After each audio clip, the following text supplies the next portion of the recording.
আসসালামু আলাইকুম প্রিয় বার্সা ফ্যান্স। এ মোমেন্টে দাঁড়িয়ে রেফারির বিরুদ্ধে অনেক কথাবার্তা বলা যায় এবং আমি নিঃসন্দেহে বলতে পারি অনেকগুলো যৌক্তিক কারণ আছে যেখানে এই ম্যাচটাতে যে রেফারি হিসেবে ছিলেন সেই স্টেভান কোভাক্সের বিরুদ্ধে আপনারা অনেকেই ক্ষোভ ছাড়তে পারেন। আমি স্ট্রেট এই পয়েন্টটাতে চলে আসছি। ধরে নিলাম এটা একটা red card, straight red card offence ছিল। ওই প্লেয়ারটা অর্থাৎ প্যারিস সেন্ট জার্মের ওই প্লেয়ারটা সামনে শুধুমাত্র মার্ক আন্দ্রে টের স্টেগান ছিলেন এবং একেবারে লাস্ট ম্যান সিনারিও। এ মোমেন্টে আপনি যদি বিন্দুমাত্র টাচ করেন, হালকা একটু টাচ করেন, তারপরও আপনার বিরুদ্ধে একটা ডিসিশন যাবে। সো ডিসিশন যে রোনাল্ড আরাহুর বিরুদ্ধে যাবে এটা নিয়ে আমার কোনো ডাউট নেই। তবে ডাউটটা একটা জায়গাতে, সেটা হচ্ছে এটা কি আসলে স্ট্রেট রেড অফেন্স ছিল কিনা, রেফারি স্ট্রেট রেড না দেখিয়ে ইয়েলো কার্ড দেখাতে পারতেন কিনা। কারণ আমি ম্যাচের পর ম্যাচ এমন টাইপের সিনারিওতে দেখেছি ইয়েলো কার্ড পর্যন্ত রেফারি দিয়ে থাকেন, নট নেসেসারিলি রেড কার্ডই দেন। তাই এই জায়গা থেকে অনেকেও বার্সা ফ্যান হয়তো বা আবেগ থেকে বলবেন রেফারি একেবারে ভুল সিদ্ধান্ত নিয়েছেন। আমি একেবারে ভুল বলবো না, আমি বলবো এটা আনফরচুনেট ছিল, হার্শ ছিল, বার্সার জন্য অনেক হার্শ ছিল। রেফারি চাইলে ইয়েলো কার্ডও দিতে পারতেন এবং না দেওয়াটা বার্সার বিপক্ষে গিয়েছে। ওখান থেকে বার্সেলোনা আসলে আর কাম ব্যাক করতে পারেনি। আমি রেফারি সম্পর্কে আলোচনাটা করেছি এবং আমি এটা এখানে থামিয়ে দিতে চাই। আপনি প্রতিটা ম্যাচেই একেবারে ফেয়ার পয়েন্ট অফ ভিউ থেকে সকল কিছু পাবেন না, হিউম্যান এররের ব্যাপার থাকবে। অনেকে তো এখানে ষড়যন্ত্র তত্ত্ব নিয়ে আসবেন। আমার কাছে মনে হয় এর পরেও বার্সেলোনার আসলে এই ম্যাচটা বের করে আনার সামর্থ্য ছিল, কিংবা অন্তত মোটিভটা থাকা উচিত ছিল। এবং এই জায়গা থেকে বার্সেলোনা শুধুমাত্র এবারই নয়, বছরের পর বছর ব্যর্থ হয়েছে। বার্সা সেই মোটিভটা খুঁজে পায়নি। মোটিভ প্রসঙ্গে আমি একটু পরে আসছি, একটু হোল্ড করুন। তার আগে লেভানডফস্কি 20তম মিনিটের সময় ডিবক্সের মধ্যে যে চান্সেসটা পেয়েছিলেন, যেটা তিনি নিজে একটা স্পেসের মতো বানিয়ে অনেকটা পেনাল্টি যে জায়গা থেকে নেওয়া হয় সেই স্পটটা থেকে একটা শট নিয়েছিলেন, শটটা বারের উপর দিয়ে চলে যায়। সেটা যদি বারের মধ্যে থাকতো তাহলে ম্যাচটা সেখানে কমপ্লিট হয়ে যেতে পারতো।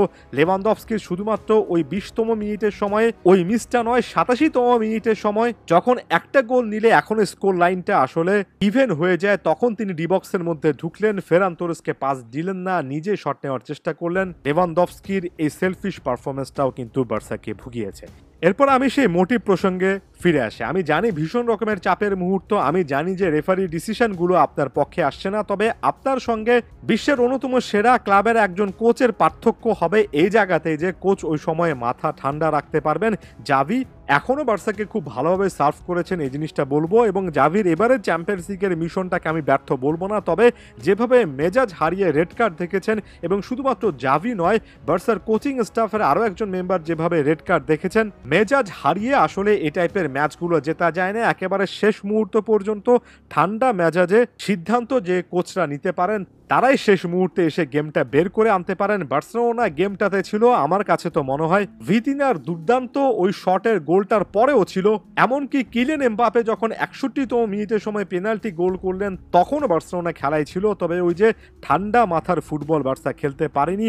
বার্সা এই টাইপের চাপের সিচুয়েশনে আসলে ম্যাচ বের করে আনতে পারে না, যে কারণে এই ক্ল্যাশগুলো শুরু হওয়ার আগেই বলেছিলাম যে বার্সার জন্য এবারের এনকাউন্টারটাতে দুটো ম্যাচই হোম বা অ্যাওয়ে চিন্তা না করে দুটো ম্যাচে জয়ের জন্য খেলতে হবে। কারণ হোম ম্যাচে একবার চাপে পড়লে বার্সেলোনা অ্যাওয়ে ম্যাচের চেয়েও ম্যাচগুলোকে অনেক বেশি করে টাফ করে ফেলে। এই যে মাথাটা ঠান্ডা ছিল না, সেটা ওসমান দেমবেলেকে করা ফাউলের ক্ষেত্রে প্রযোজ্য। এটা নিয়েও আপনি আর্গুমেন্ট করতে পারেন যে আসলে জোয়াও ক্যানসেলো একেবারে সাইমনটেনিয়াসলি বলটা পিক করার চেষ্টা করেছেন, এটাকে রেফারি পেনাল্টি না দিতেও পারতেন, তবে পেনাল্টি দিয়েছেন। এটার বিরুদ্ধে বর্তমান ল অনুযায়ী আপনি কোনো কিছু বলতে পারেন না। জোয়াও ক্যানসেলোর মাথাটা ঠান্ডা রাখা উচিত ছিল। আননেসেসারি একটা ট্যাকল ওই মোমেন্টে অনেকটাই ছিল।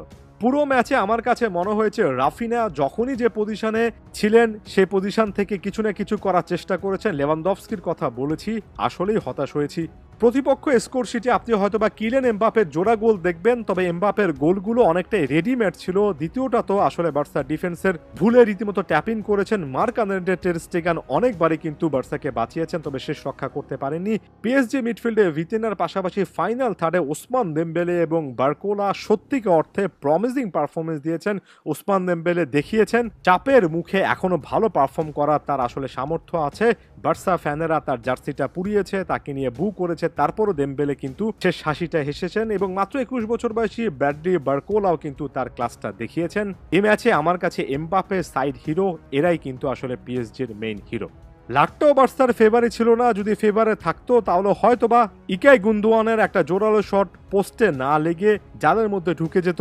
রাফিনার একটা কর্নারও বার শেষ বাধা হয়ে দাঁড়িয়েছিল। সব মিলিয়ে আনলাকি একটা ডে। রেফারিং নিয়ে বার্সা ফ্যানদের, বার্সা কোচের অনেক অনেক সমালোচনা বিতর্কের জায়গা থাকবে, যৌক্তিকভাবে থাকবে। তবে তারপরেও চাপের মুখে মাথা ঠান্ডা করে ম্যাচ বের করে আনতে না পারা, ম্যাচ বা গেম ম্যানেজমেন্ট স্কিলে সমস্যা শেষ পর্যন্ত এটাই বার্সাকে ভুগিয়েছে। এর পাশাপাশি এদিন যদি সাসপেনশনের কারণে সার্জিও রোবার্তো কিংবা ক্রিস্টেনসেনরা ছিটকে না পড়তেন তাহলে হয়তোবা জাভির কাছে অপশন থাকতে পারত।